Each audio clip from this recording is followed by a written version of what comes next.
태초에 하나님이 천지를 창조하셨습니다. 이 선언적 진술로 역사를 알리는 창세기는 성경의 첫째 권으로서 이어지는 모든 이야기가 시작되는 서론과 같습니다. 그 제목은 창세기 1장 1절의 첫 단어를 따라서 베레시트라고 하는데, 이 단어는 히브리어에서 베라고 하는 전치사와 레시트라고 하는 명사의 합성어로서 태초에라는 의미이며 본문에서는 시간의 시작을 가리킵니다. 우리는 이 사실을 유념하는 것이 필요합니다. 성경의 이야기는 흘러내려오는 많은 이야기들 중에 하나가 아니라 아무 이야기도 없던 때에 시작합니다. 어쩌면 그 말도 부정확한지 모르겠습니다. 때, 즉 시간을 상정하는 순간, 곳, 즉 공간을 상정해야 하는데, 그렇게 되면 이미 이야기의 배경이 존재해버리기 때문입니다. 그러니까 이 한 문장에서 우리가 이제 주목해야 하는 한 존재는 역사라는 설정된 배경을 등에 업고 출현하는 것이 아니라 반대로 그 한 존재에 의해 역사라는 배경이 탄생하고 있는 것입니다. 그것이 시작입니다. 그러므로 그때라고도 할 수 없고 그곳이라고도 할 수 없는 한 존재 외에는 아무것도 가리킬 수 없는 실제만 있으니 곧 하나님이십니다. 그 하나님이 첫 번째로 보이신 행동은 바로 창조하다입니다. 성경이 사용하는 첫 번째 동사는 바로 그것입니다. 바라, 곧 그가 창조했다라고 선언합니다. 이는 언제나 교회가 지켜온 신앙의 제1고백이었습니다.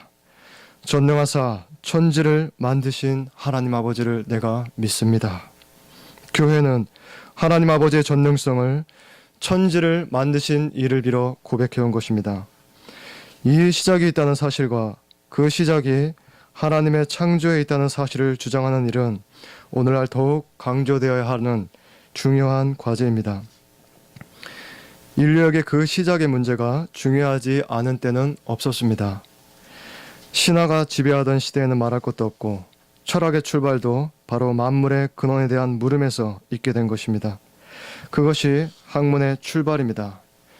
인간의 사유를 지배하는 시공에 제한되지 않는 곧 선험적인 논리체계나 혹은 시공에 제한되는 역사 의식이나 상관없이 인간은 존재하는 것에 시작을 묻게 되어 있습니다.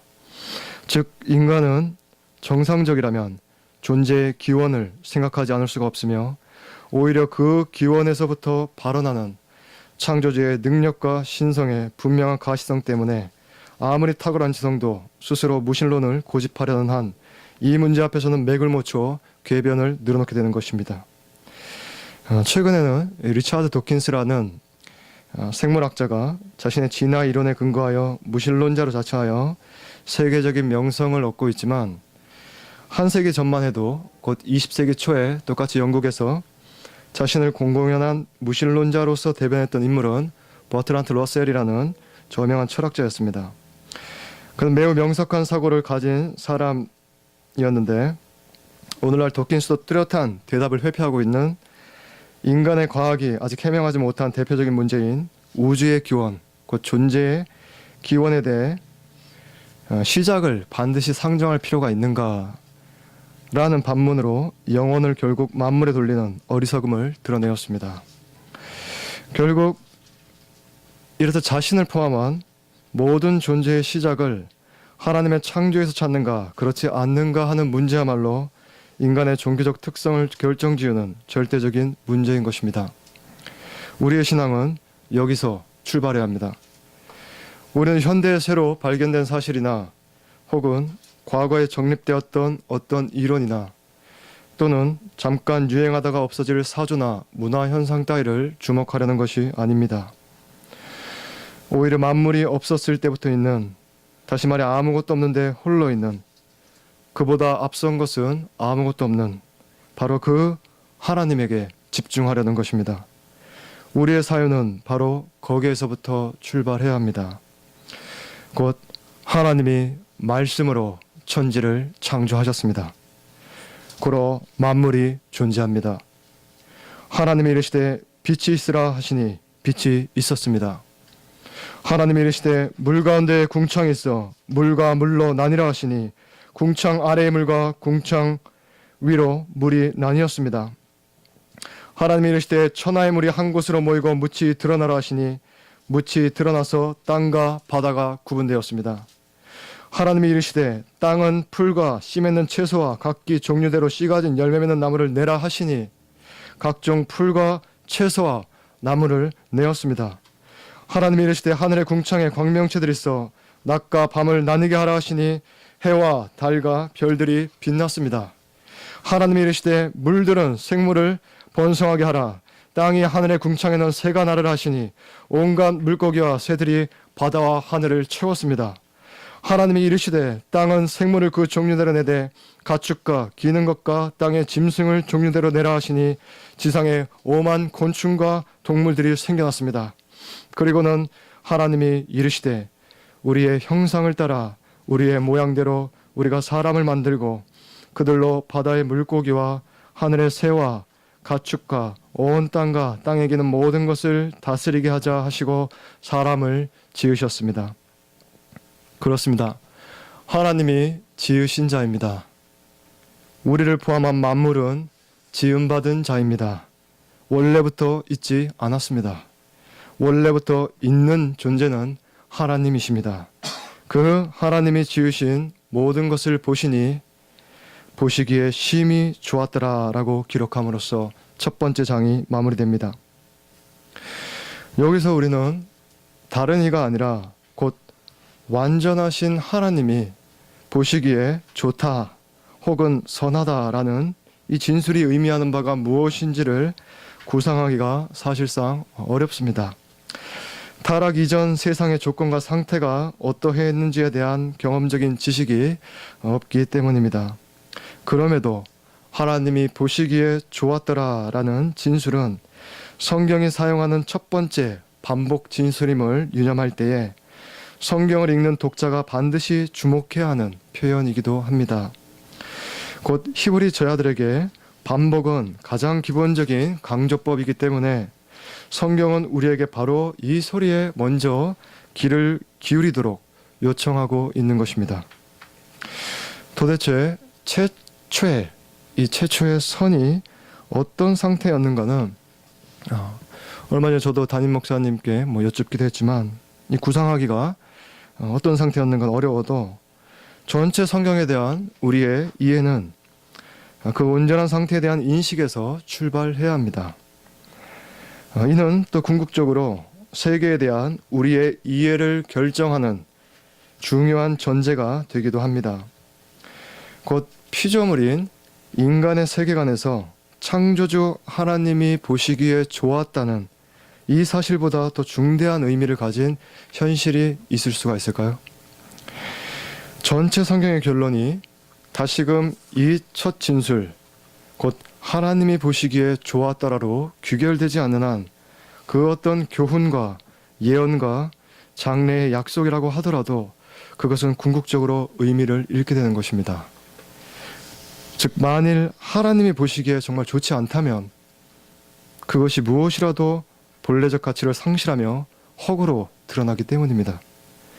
결국 의미란 하나님의 보심에서 산출되는 것입니다. 저는 이 사실을 제가 신학교 1학년 시절부터 묵상할 때마다 그 고등학교 국어 시간에 배운 이 김춘수의 꽃이라는 시를 떠올리곤 했습니다. 맞는지 모르겠어요. 네. 내가 그의 이름을 불러주었을 때 그는 나에게로 와서 꽃이 되었다. 이런 시였는데 제가 눈길을 주지 않고 또 손으로 가리키지 않으면 여러 잡풀 중에 하나일 뿐이지만 이 뿌리채 옮겨다가 집에서 심어서 햇볕을 쬐고 또 물을 주면 그것은 잡풀이 아니라 나에게는 유일한 식물이 됩니다. 존재의 의미는 그렇게 발생합니다. 그러므로 절대적인 의미 개념을 한번 이렇게 규정해 볼 수 있겠습니다. 곧 창조자가 어떻게 보느냐가 피조물의 의미입니다. 여러분은 이런 생각을 하십니까? 하나님은 지금 나를 어떻게 보실까? 그것이 여러분의 의미입니다. 이 세상이 나에 대해서 뭐라고 하는가, 어떻게 보는가, 그것은 상대적인 인상일 뿐 여러분의 절대적인 의미가 아닙니다. 오직 하나님의 보심, 의미는 그 안에 있습니다. 그렇다면 하나님이 보시기에 좋았더라를 이해할 수 있습니다. 그때의 세상은 창조의 목적대로 창조주 하나님의 영광을 그대로 반영하고 있었던 것입니다. 작품이 작가의 어떠함을 전시하듯이 세상은 창조주의 어떠하심을 그대로 반영하고 있었으며 바로 그 상태가 하나님이 보시기에 좋았던 것입니다. 따라서 선, 곧 좋음, 토부는 하나님의 마음에 부합한 상태, 좀 더 구체적으로는 모든 피조물이 하나님의 영광을 반영하는 상태라고 할 수 있습니다. 이로써 사실상 이 철학사에서도 3대 영역이라고 할 수 있는 존재와 인식과 윤리에 대한 여러 물음들을 성경은 바로 첫 장에서부터 하나님이 보시기에 좋았더라 혹은 선하더라 라는 선언으로 일축시켜버립니다. 이 하나님이 최종 작품으로 인간을 만드셨습니다. 이로써 천지창조는 종결되며 바로 그 인간을 통해 이전까지 창조된 모든 피조물들을 다스리게 하셨습니다. 결국 사람은 가장 특별한 존재로 창조된 것입니다. 곧 사람은 그 피조적 가치에 있어 다른 어떤 존재와도 비교할 수 없습니다. 그는 하나님의 형상대로 지음받았기 때문입니다. 그렇다면 하나님의 형상이란 무엇입니까? 이에 대한 정의는 본문이 문맥적으로는 제시하지 않습니다. 따라서 역사적으로 그에 대한 논의가 많았던 것이 사실입니다. 짧게나마 그 해석사를 간단하게 소개해드린다면 이 창세기 1장 26절에 대한 70인경의 번역이 이 70인경이라고 하면 우리 사역자분들이나 신학생들은 알고 있지만 우리 성도님들을 위해 간략하게 소개해드린다면 70인경은 이 구약은 이제 히브리어로 기록이 되고 신약은 헬라어로 기록이 되어 있는데 히브리어로 기록된 이 구약 성경을 한 주전 한 2, 3세기쯤에 그러니까 이 신구약 중간기에 이 헬라어로 번역한 성경을 말합니다. 그 70인경에서 우리 오늘 보는 성경 1장 26절에 보면 이 형상과 모양 사이에 이 원문에는 곧 히브리 성경에는 없는 접속사 그리고를 카이라고 하는 단어를 넣는 바람에 교회는 주로 이 70인경을 통해서 구약 성경을 살펴봤던 교회 역사에서는 이레니우스 이후로 형상과 모양에 대해 전자는 곧 형상은 인간의 이성적 능력이라거나 후자는 곧 모양은 하나님과 상응하는 인간의 영적 속성이라거나 하는 식으로 구별해서 이해하기 시작하여서 중세를 거치면서는 그와 같은 논의를 더욱 발전시켜 죄로 인해 모양은 상실했지만 형상은 인간을 다른 동물들로부터 구별하는 능력으로 잔존해 있다는 식의 이해를 유지했고 종교개혁자들에 이르러서는 그 두 가지를 구별하는 관점은 점차 버려지고 하나님과의 관계에서 인간이 갖는 지위 혹은 상태를 묘사하는 개념으로서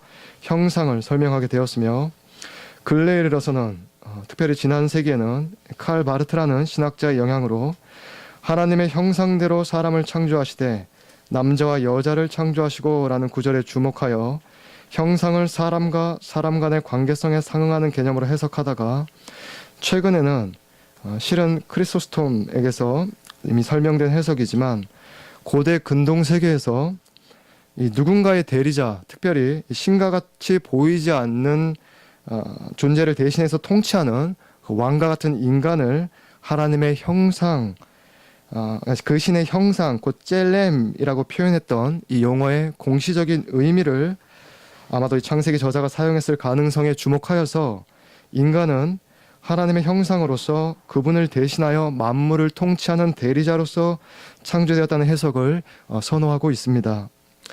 그리하여서 26절에서 하나님은 자신의 형상대로 사람을 창조하여 다스리게 하려는 임무를 부과하고자 처음부터 계획을 하시고, 그리고 27절에서는 바로 그 계획대로 자신의 형상대로, 이를 자신의 형상으로라고 번역을 할 수 있는데, 사람을 창조하신 후에 28절에서는 바로 그에게 다스리라 라는 명령을 내리시는 문맥적인 흐름을 설명하기도 하는 것입니다.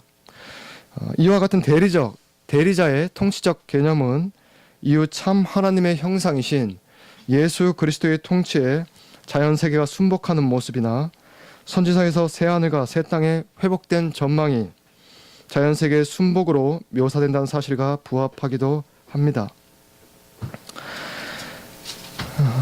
이와 같이 성경 해석의 발전이 계속해서 이루어지고 있지만, 그럼에도 우리는 하나님의 형상이란 몇몇 정해진 서술 방식으로만 규정할 수 있는 개념이 아님을 또한 인정할 필요가 있습니다. 만약 제가 하나님의 형상이란 무엇입니까 대신에 사람이란 무엇입니까 라고 질문을 제기한다면 여러분들은 어떻게 답변을 하시겠습니까? 사람이란 뭐라고 딱히 답변할 수가 없습니다. 하나님의 형상도 그와 같습니다. 사람은 하나님의 형상을 지니고 있을 뿐만 아니라 전인적 존재로서의 사람이 곧 하나님의 형상이기 때문에 하나님의 형상이 무엇이냐고 했을 때 그것은 한정된 수로로서 답변하기가 어려운 것입니다. 따라서 우리는 하나님의 형상이라는 이 개념 자체에 창념하기보다 이 시간에는 하나님이 사람을 그처럼 창조하신 목적이 무엇인가 하는 사실에 주목함으로써 더 실제적인 유익을 얻고자 합니다. 분명 하나님은 자신의 형상대로 사람을 창조하시고 그들로 하여금 세상을 다스리도록 하는 역할을 명하셨지만, 그것은 하나님이 세상을 다스리실 손이 짧아서가 아닙니다. 실상 지으신 이가 다스리십니다. 지으시고 손을 떼지 않으셨습니다. 그렇다면 왜 사람으로 하여금 만물을 다스리도록 하셨을까요? 그것은 하나님의 형상대로 지음받은 사람만이 하나님의 뜻을 알아 그 뜻을 피조세계에 드러냄으로써 하나님 자신을 가장 잘 반영할 수 있는 존재이기 때문입니다. 하나님의 형상이 지닌 목적이 여기에 있습니다. 곧 사람이 하나님 자신을, 즉 그분의 영광을 가장 탁월하게 드러내는 존재로 지음받았다는 사실은 그 사람이 하나님의 형체를 세상에 보여주는 존재로 지음받았다는 내용이 아니라 하나님은 우리와 같은 형체를 지니신 분이 아니기 때문이죠. 오히려 그 사람이 하나님의 뜻을 세상에 가장 잘 드러낼 수 있는 존재로 지음받았다는 내용입니다.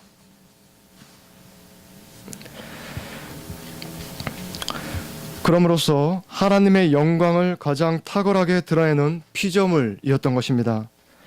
왜냐하면 하나님은 당신의 뜻을 통해 자신의 어떠하심을 드러내시기 때문입니다. 결국 사람은 하나님이 자신을 계시하신 말씀을 청종할 수 있는, 알아들을 수 있는 존재로 지음받은 것입니다. 인간의 탁월함은 바로 거기에 있습니다.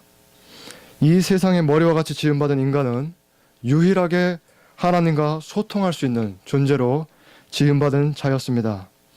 그리하여 하나님의 뜻이 곧 그분의 어떠하심이 이 사람을 통하여 세상에 드러나도록 하셨던 것입니다. 그러므로서 사람을 통하여 영광을 받고자 하셨습니다. 정확히 한 닷새 정도 되었습니다. 지난 주간에 아들이 태어났습니다. 하나님이 저희 부부에게 장남을 주셨는데 산모와 이 아이를 돌보느라고 거의 몸살이 났습니다. 그럼에도 아이를 보면 사랑스러워서 피로가 다 풀리더라고요. 신생아들 보니까 하루하루 크기 때문에 뭐 오늘 담임 목사님은 저를 닮았다고 말씀하셨는데 분명히 저를 닮았는데 또 다음 날 되면 또 아내를 닮은 것 같기도 하고 예, 그렇게 이제 하루하루 자라더라고요.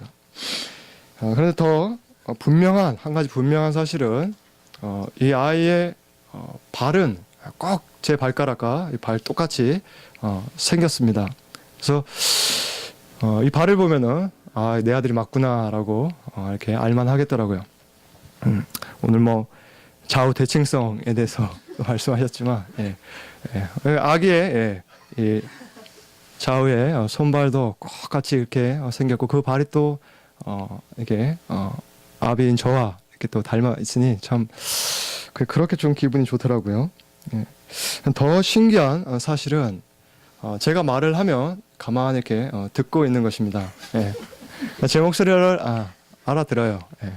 그래서 왜 그런가 가만히 이렇게 생각을 해보니까 아마도 이제 저희 집에는 이제 TV도 없고 별다른 소리가 없으니까 아내가 아이를 낳기 전까지 가장 많이 태 속에서 들려온 소리가 아마 제 목소리가 아니었는가. 그래서 아이의 주된 태교가 아마 이 아빠 목소리 듣기가 아니었는가 이렇게 생각이 되었습니다. 물론 이제 저도 뭐 자기 전에 또 아이를 위해서 이렇게 말씀을 또 읽어주고 뭐 그래서 아이가 막 울 때 아내가 안고 제가 말씀을 읽어주면 자는 시간인 줄 알고 이렇게 잠잠하게 있더라고요. 아무튼 저에게는 아직 제가 눈도 못 마주치고 이렇게 뭐 저를 이렇게 신생하니까 알아보지 못하는 그런 아이지만 제 목소리에 반응할 줄 아는 것만으로도 큰 기쁨이 되었습니다. 제가 말씀드리고자 하는 것은 허물 많은 인생이 낳은 자식의 반응을 보면서도 기쁨이 이러하다면 완전하신 하나님이 지으신 그 첫사람의 청정함을 보셨을 때에 그 기쁨은 어떠했을까요? 하나님의 말씀에 대한 반응이 그분의 영광을 드러내지 않았겠습니까? 그렇게 하나님은 사람을 통하여 영광을 받고자 하셨습니다. 그러므로 처음부터 인간은 자신을 창조하신 하나님의 말씀을 청종함으로써만 살 수 있는 계시 의존적인 존재로 지음받은 것입니다.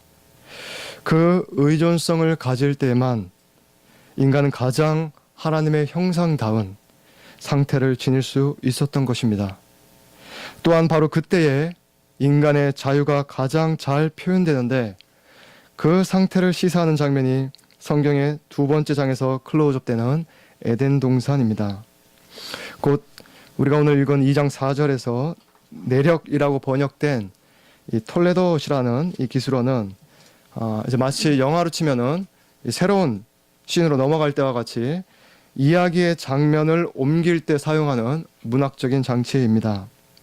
다시 말해 창세기 1장이 전 피조 세계를 창조하신 거시적인 이야기라면 그렇게 창조 사역에 관한 우주적인 장면이 지나고 나서 이 2장에서는 장엄하고 거대한 피조 세계 가운데 한 장소를 스크린에 확대하여서 관찰하는 것입니다. 그 포커스가 전 피조 세계에서 어떤 한 지역의 동산으로 옮겨집니다. 우주에서 에덴으로 앵글을 좁히는 것입니다. 그리고 그곳에 살게 되는 어떤 사람에 대한 이야기가 펼쳐집니다. 바로 그 이야기의 첫 무대가 에덴 동산이며 성경은 매우 의미심장하게 동산의 배경을 소개할 때 그 동산의 한 가운데에 심긴 어떤 나무를 조명합니다. 곧 2장 9절에서는 마치 화자의 나레이션과 같이 여호와 하나님이 그 땅에서 보시기에 아름답고 먹기에 좋은 나무가 나게 하시니 동산 가운데에는, 그래서 가운데라는 이 단어가 타베크라고 하는 히브리어를 쓰는데 그래서 영어 성경에서는 이 가운데에는 in the midst라고 번역을 합니다. 그래서 베토크 하간이라고 하는데요. 이 어구를 사용해서 동산 가운데에는 생명나무와 선악을 알게 하는 나무도 있더라라며 복선을 깔고 있으며 나중에 3장 3절에 가서는 결국 하와의 고백을 빌어 동산 중앙에 있는, 여기서도 베톡 하간이라고 해서 그 동산 중앙에 있는 나무의 열매는 하나님의 말씀에 너희는 먹지도 말고 마시지도 말라라고 하여서 바로 선악을 알게 하는 나무가 하나님과 사람 사이에 의미 있는 역할을 하고 있음을 이 성경을 읽는 독자로 하여금 생각하도록 하는 것입니다. 우리가 오늘 읽어서 잘 알듯이 하나님은 사람에게 동산 각종 나무의 열매는 네가 임의로 먹되 선악을 알게 하는 나무의 열매는 먹지 말라. 네가 먹는 날에는 반드시 죽으리라 라고 경고하셨습니다. 그렇습니다. 이 나무의 열매는 먹어서는 안 되는 금기의 열매였습니다. 자, 그렇다면 한번 생각을 해봅시다. 왜 이 먹어서는 안 되는 그 열매를 그 먹어서는 안 되는 열매를 맺고 있는 나무가 동산 변두리에 저 멀리 변두리에 있지 않고 중앙에 심겨져 있었을까요? 우리는 분명 이런 의문을 한 번쯤 가질 수 있습니다. 이 나무는 우리가 한번 시간을 내서 교회로 저 멀리 나가야지만 볼 수 있는 그런 나무가 아니었습니다. 오히려 늘 오며 가며 마주칠 수밖에 없는 동산 중앙에 심겨져 있었습니다.